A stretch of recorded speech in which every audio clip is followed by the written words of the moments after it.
This is a series of 8 videos that I'm going to talk about. The first one is going to be on self-awareness. The second one on building a shared vision and mission. The third one is going to be on team design. And the fourth one is going to be on trust. The fifth is in the importance of building the right flow and quality standards for a team. The sixth one is on the balance between profit, product, and people. The seventh on the practice of learning and innovation within the team. And the last one is the conflict of having short-term wins with long-term strategies. So it's 8 videos, part of the series of building teams that last, and self-awareness is the first one to kick off.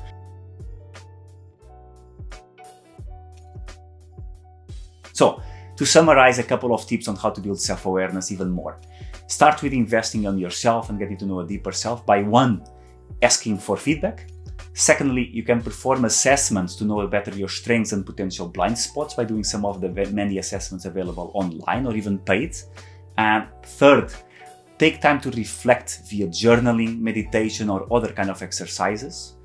The fourth element could be to monitor how you celebrate your wins, but also how you dwell on your failures. And it's very important to understand this part of monitoring because, it's how you build up from there.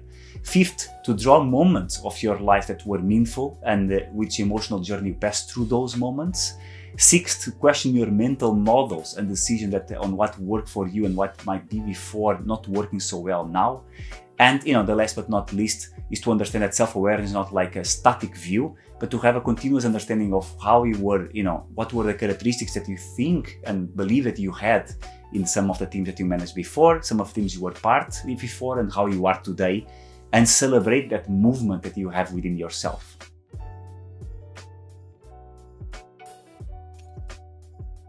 While building a shared vision and mission, the power of conversations is a differentiator. Similar to the conversation I had that night before the competition, that transformed completely the team because we had a deeper meaning of why we were there and what we meant to each other. And that's something that when you are leading a team, you normally tend to forget, that the conversations can actually make an impact. So the deeper the conversation, the more meaning it gives to the team, and potentially the more performance you'll get out of them and the longer they'll last.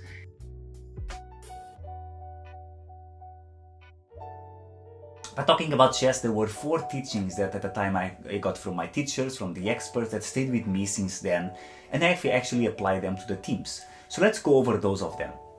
The first one is about controlling the center at all times. In chess, it's very important to control the center because, the center gives you the dimension and gives you the opening for the whole board. The sooner you control the center, the more chances you have of winning. And that's what many of the experts spend time on. But what does it mean for the team? The center is the hidden element of the team that moves the team, that accelerates or slows down the pace. It's that hidden element that empowers the team forward.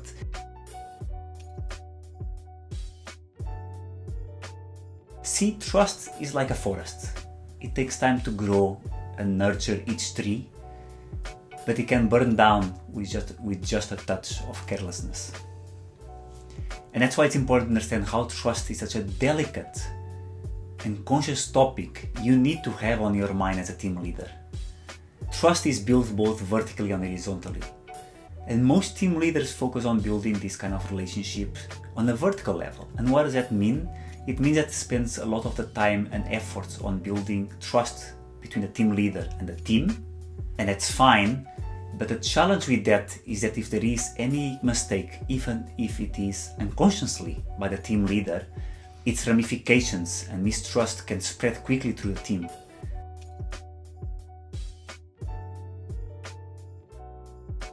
So those 8 conditions, when they are all together, it creates a state of flow that is contagious and can really help out the team. A small analogy in the story I also heard from a surgeon that is a close friend of mine, part of the family, was that when he is in a tough surgery, he feels that the whole operating team operates like a single organism.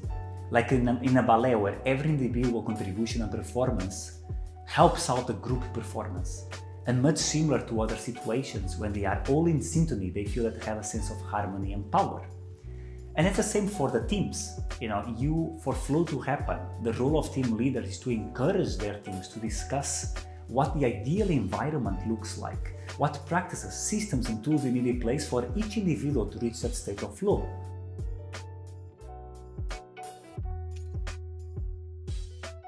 And if you have read Ben Horowitz, The Hard Things About the Hard Things, side note, one of my favorite books of all time, business-wise, he shares the following. We take care of people, products, and profits in that order. If you don't take care of your people, the products will suffer. And if your products suffer, eventually your profits will too. One of the biggest learnings over the last time, and with purpose as a fourth element, is that it's not about ranking by priority. It's about seeing them as a circle, feeding each other, and where you are in the middle and you can have an act of balance of seeing how they support each other, how product, profit, people, and purpose work together, and they are always top of mind for you as you manage a business or a team. That's the big difference.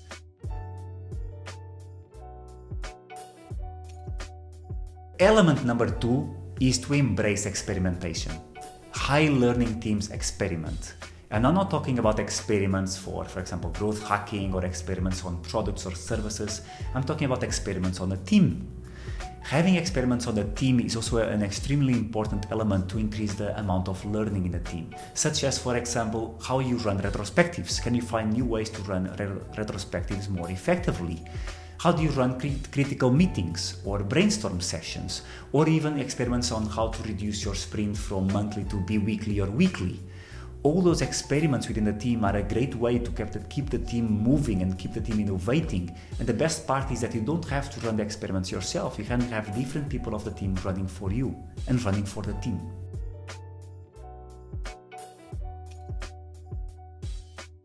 And that's the importance of attention, to be able to grasp and to move attention where it needs to be, one step at a time, either being on a short-term win or on a long-term strategy, but you handle them separately.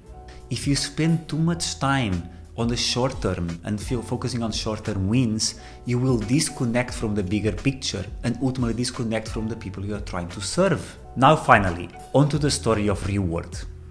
Rewards can have a multiplier effect.